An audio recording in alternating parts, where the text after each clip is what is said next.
Bienvenidos a este objeto de aprendizaje. Mi nombre es Víctor Yepes y soy profesor del Departamento de Ingeniería de la Construcción en la Universidad Politécnica de Valencia. ¿Qué hacer cuando se quiere preservar una fachada de un edificio por su valor histórico o patrimonial? ¿Qué tipo de estructuras auxiliares se pueden utilizar en este caso? A continuación os voy a explicar el apeo de fachadas para el vaciado de edificios.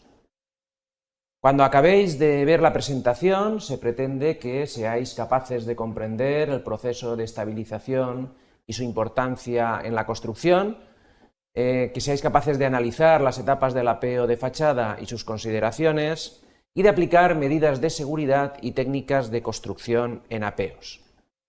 Para ello, el contenido que vamos a desarrollar se divide en 5 partes. Empezaremos por una introducción. Seguiremos con la descripción del estabilizador de fachadas, analizaremos los elementos sobre los que actuará el apeo, daremos unas ideas sobre aspectos básicos del diseño y la ejecución del apeo estabilizador de fachadas. Empecemos.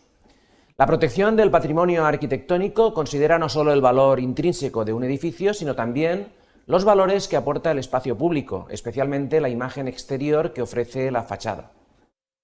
Por otra parte, las normas urbanísticas municipales muchas veces obligan a preservar dicha fachada y permiten demoler y reconstruir el resto de la estructura.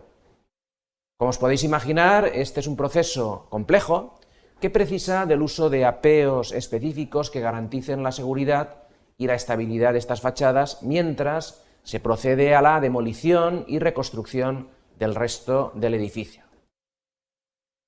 En los últimos años se han incrementado este tipo de intervenciones, por lo que estos apeos han llamado la atención y ha crecido la sensibilidad para que su empleo sea seguro.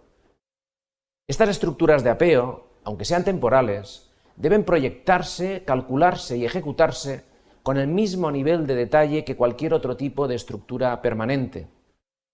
Además, sustentar un elemento tan relevante en condiciones no previstas, que a menudo ha sido afectado por alteraciones o daños significativos, es fundamental estudiar estos aspectos con detalle. Existe actualmente una continua mejora en este tipo de intervenciones. Se refleja tanto en el cuidado con el que se resuelve el problema, empleando sistemas tradicionales de soporte mediante estructuras tubulares interconectadas, como en el aumento de intervenciones basadas en perfiles laminados diseñados específicamente para este propósito. Además, se han introducido en el mercado sistemas industrializados para estos apeos. La estabilización del interior de la fachada se consigue mediante una estructura modular compuesta por vigas y tensores conectados mediante uniones atornilladas. Este sistema cuenta con diferentes niveles de correas y puntales que unen los muros y solidarizan el movimiento entre ellos. Es importante que estos muros soporten las cargas horizontales a las que estarán expuestos, pues la función del arriostramiento es asegurar una conexión sólida entre ellos, para que trabajen de manera conjunta. Esta conexión compatibiliza los desplazamientos horizontales entre el conjunto de muros y rigidizadores.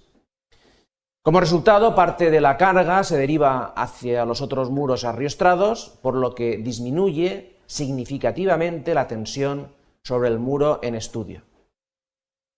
Esto reduce el riesgo de deformaciones y fisuraciones excesivas, contribuyendo a una mayor durabilidad y seguridad de la estructura. El proceso de apeo de la fachada involucra varias fases, tal y como podéis ver en esta transparencia. En primer lugar, es importante conocer previamente los elementos afectados por el apeo, lo que abarca 3 aspectos esenciales: las características constructivas de la fachada y su relación con el resto del edificio, el estado de conservación y posibles daños, así como un estudio detallado del suelo y subsuelo donde se asentará el apeo, tal y conforme hemos visto en esta pantalla. La siguiente etapa implica definir el propio apeo y establecer las medidas de seguridad necesarias, atendiendo a las particularidades de la fachada y las lesiones presentes, considerando las acciones, así como aspectos generales relacionados con la estabilización, como excentricidades de carga, pandeo, fuerzas de viento y sismicidad. Aquí podemos ver justamente un esquema de lo que os acabo de explicar. El diseño del apeo, repito, depende del material, de la estructura, de la geometría y de la seguridad. Por último, la ejecución de las obras incluye medidas preliminares como calado de forjados y tabiques para permitir el paso de elementos del apeo, junto con la implementación de apuntalamientos y consolidaciones específicas según el estado de la fachada. Posteriormente se construye la estructura de soporte de la fachada, se demuele el interior del edificio y, por último, se vincula el nuevo edificio de forma segura a la fachada antigua. Esto es lo que podemos ver en la imagen como medidas previas a la ejecución del apeo. Las conclusiones más importantes que podemos destacar en este objeto de aprendizaje son las siguientes. En primer lugar, que el patrimonio arquitectónico valorado por su contribución al espacio público es cada día mayor. En segundo lugar, que las normativas urbanísticas exigen preservación de fachadas en las remodelaciones.